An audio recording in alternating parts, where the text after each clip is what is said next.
Fusion Mobile, quality e-learning experience on the go. Now, the next topic is forest management. Forest management. What is forest? A forest is a very large area of land occupied by trees and shrubs, either growing naturally on their own or were established by man. A forest is a large area of land predominantly occupied by trees and shrubs, either growing wild on their own or were established by men. Now, there are many forest sites in Nigeria. We soon look at the examples of them. But we have certain trees that occupy the forests. Examples of forest trees are Iroko tree, Obeshe, mahogany, ebony, opepe, African walnut, afara, abura, camwood, and then thick wood. These are examples of forest trees. Iroko, Obeshe, mahogany, ebony, opepe, African walnut, afara, abura, camwood, and thick. Now, what are the importance of forest to man? Now, forest supplies us a lot of goodies. Number one, source of food to man. There are some forest fruits, though uncultivated, but men pick them and will feed on them. They supply food to us. Source of food to man. Number two, source of fuel. Source of fuel. The dry wood of certain trees are used as firewood to make fire either on the farm or at home in the villages. Source of fuel. Firewood from the forest, herbs to make fire. Source of medicinal herbs. Source of medicinal herbs. The bark of these trees, their leaves, and their roots supplies us herbs.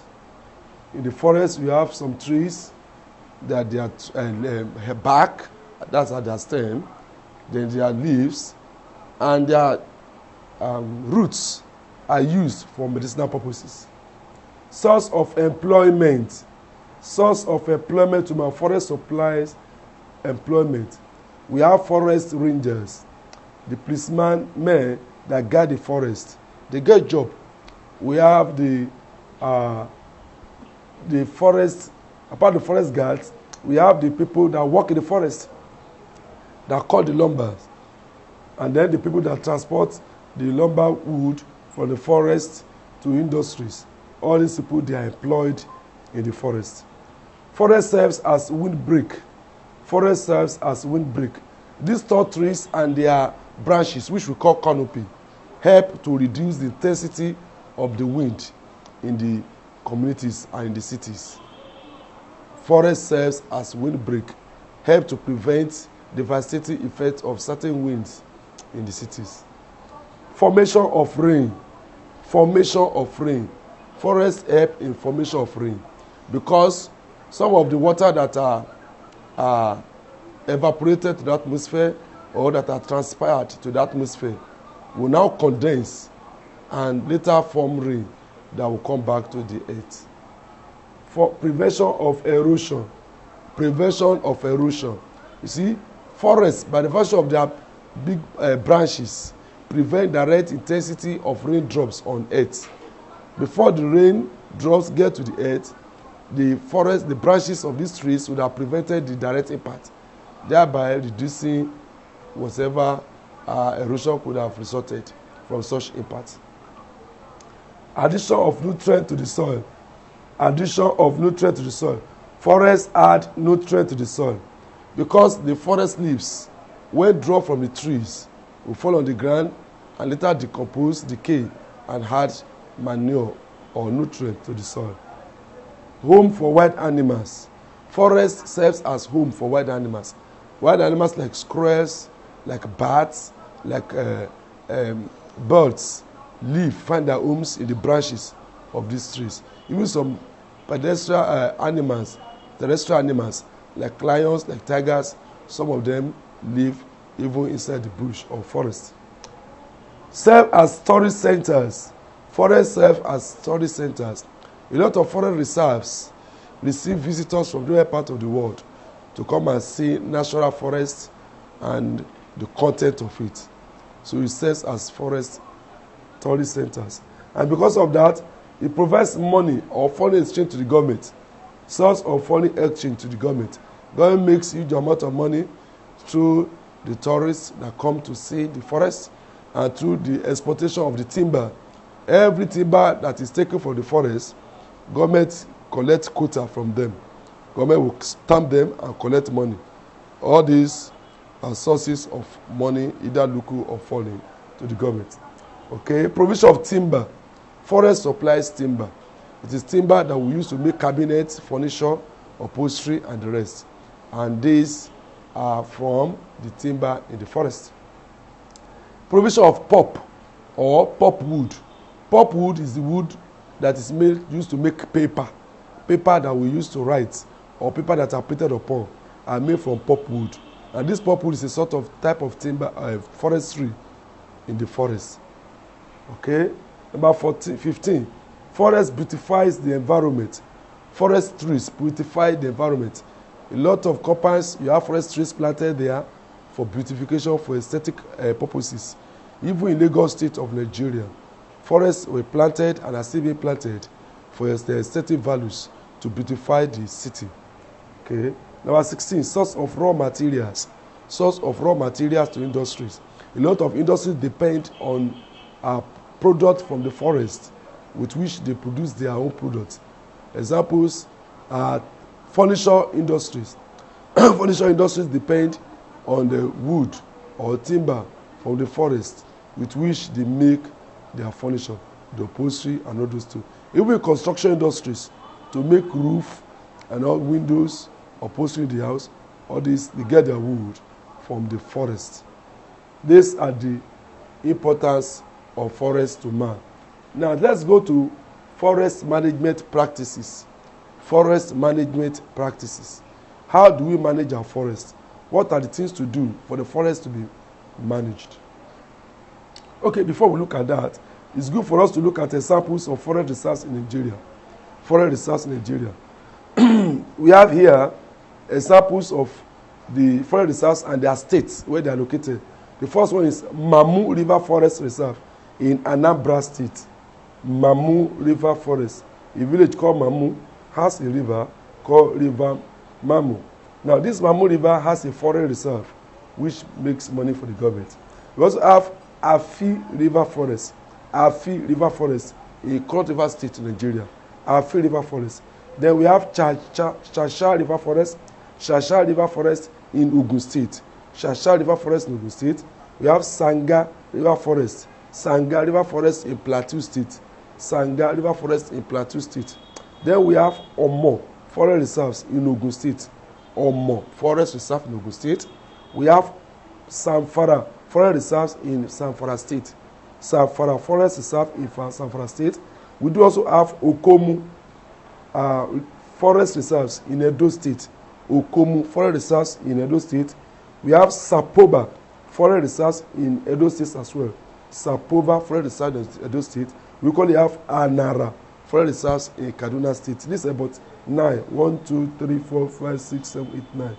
Forest reserves in Nigeria. All of these reserves make money for the government. Okay, now let's go to forest management practices. Forest management practices. What are the things to do to make sure our forests are maintained and are preserved? Good. We have what to call forest regulation. Forest regulations, we have selective explorations, we have deforestation, we have regeneration, afforestation, and tangle system. I take it again. We have forest regulations, selective exploration, deforestation, regeneration, afforestation, and tangle system. Now, these are things that we do to make sure that our forest is preserved. Let's take them one by one. Forest regulation. The word regulation means laws.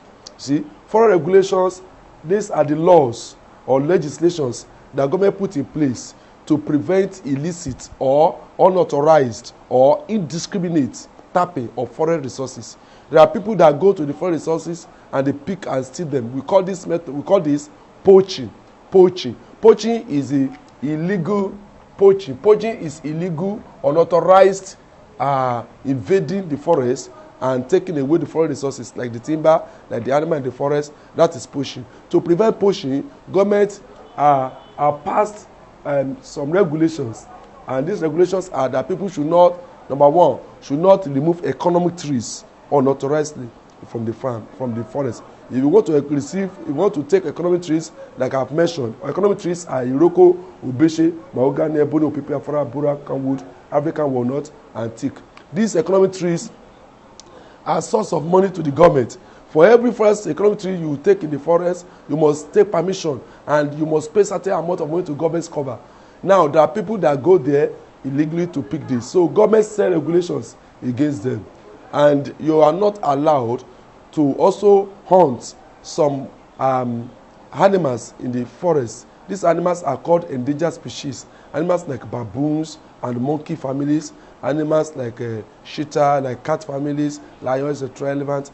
You are not allowed. It's a crime to go to the forest and hunt these animals. This is what we call forest regulations. Now, for people to stick to that rule, we have people we call forest guards. Forest guards are the people that police the forest. They are uniformed men, and they move around the forest with their range jeep so that they prevent people from illicit, unauthorized, and indiscriminate tapping of forest resources. Okay, we go to selective exploration. Selective exploration. The selective exploration is the process by which we remove forest resources based on their age or based on their economic value. Under selective exploration, government allows the taking or the exploration or exploitation of mature trees, and the young ones are left in place to mature. So you do not go to the forest and begin to cut both the mature economic trees and the young economic trees. Only the mature economic trees, those ones that are old, are allowed to be cut, and the young ones are allowed to stay to grow up to old age. And again, you can also, the exploration also means that you can pick the trees that are of non-economic values, which you may use for firewood, while those ones that are economic value should be retained, and whenever it's ready to be taken or to be cut or felled or exploited, certain amount of money is paid to government cover. This is what we call selective exploration. That is to exploit forest resources based on their age or based on their economic values. Deforestation. The word deforestation is the removal of forest resources without replacement. Deforestation is the removal of forest resources without replacement, especially cutting of forest trees without planting new ones. This is not good, because when forest is being exploited repeatedly, the trees are being cut off or away for usage repeatedly, and fresh ones are not planted.